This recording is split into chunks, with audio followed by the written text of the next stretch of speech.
నమస్కారం. ఈరోజు ప్రభుదేవ ఎంటర్ప్రైజెస్ వారు ఏర్పాటు చేసినటువంటి ఈ యొక్క సమావేశంలో సూర్యాపేట రావడం జరిగింది.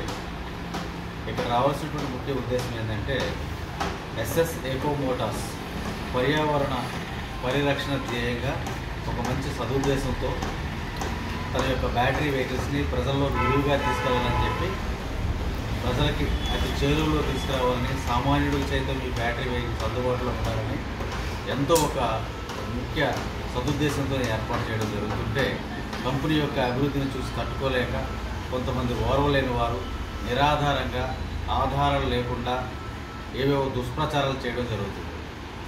దుష్ప్రచారాలు చేసిన ప్రతి ఒక్కరికి కూడా ఏదైనా ఒక వ్యవస్థ మీద కానీ ఒక వ్యక్తి మీద కానీ అలాంటి అపనిందలు వేసేటప్పుడు ఆధారాలతో సహా చూపించి వేయడం మంచిది.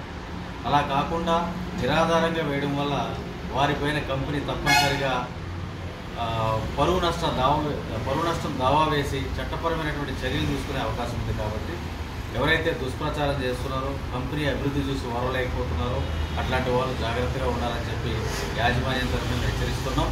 ఈ కంపెనీలో ఎవరైతే వినియోగదారులు ఉన్నారో సాధారణమైన వినియోగదారుడు కూడా నష్టపోకుండా కంపెనీ అన్ని జాగ్రత్తలు తీసుకుంటుంది.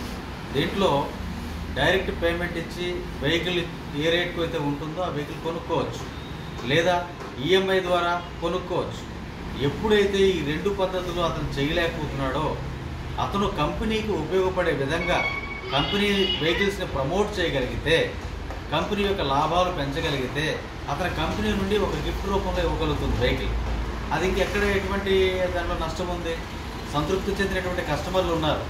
ఎవరైనా ఒక కస్టమర్ నాకు నష్టం జరిగింది, నేను అన్యాయం అయిపోయినా, అలాంటి వారు ఎవరైనా ఉంటే తప్పనిసరిగా యాజమాన్యానికి సంప్రదిస్తే వాళ్ళకి మేము ఏది చేయాలో వాళ్ళకి న్యాయం చేయాలనేది కంపెనీ తరఫున చేయగలడం జరుగుతుంది. కాబట్టి ప్రతి ఒక్క వినియోగదారుడు కూడా ఈ సమావేశం ద్వారా తెలియజేసుకుంటున్నాం. ఎవరు కూడా మీరు భయపడాల్సిన పని లేదు, మీరు బాధపడాల్సిన పని కూడా లేదు. మీకు నష్టం జరిగితే కంపెనీ అండగా ఉంటుంది. దయచేసి మీరు ఎవరైనా సరే మేము నష్టం జరుగుతుంది మాకు అనిపిస్తే మీరు కంపెనీ యొక్క సిబ్బందిని సంప్రదించవలసిందిగా కోరుచున్నాం. మీ యొక్క అభివృద్ధి మా యొక్క లక్ష్యం. దయచేసి ఎవరు కూడా వదంతులు నమ్మవద్దని చెప్పి ఈ సమావేశం ద్వారా తెలియజేసుకున్నాం. Thank you very much.